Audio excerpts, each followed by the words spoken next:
The federal opposition's calls for greater government intervention in banking have been condemned by the government as a threat to the central bank's independence.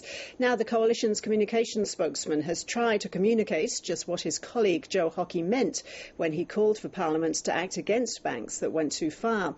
Malcolm Turnbull says the coalition remains committed to a free market. Liv Casbin reports from Canberra. Interest rates were centre stage when the Treasury Secretary fronted a Senate Estimates Committee. Ken Henry predicted interest rates would likely fall if the budget returned to surplus more quickly, but he warned coalition senators that it would slow the economy and push up unemployment. It's not a simple choice between a particular stance of, a particular size budget deficit and a level of the cash interest rate or mortgage interest rate. And he told the committee delivering a surplus even earlier than planned would have its downsides.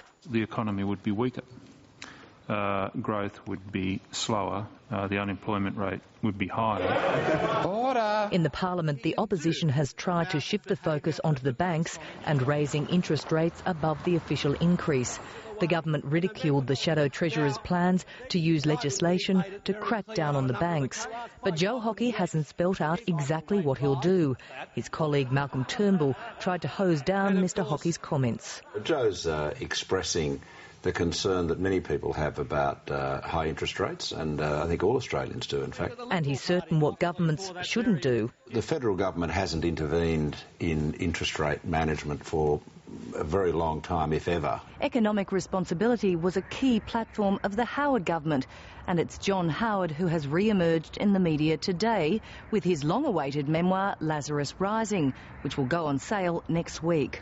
And it seems the tension between the former Prime Minister and his Treasurer hasn't eased. In his book, he says he would have handed over the leadership to Peter Costello had he not tried to force him to retire. Liv Casbin, ABC News, Canberra.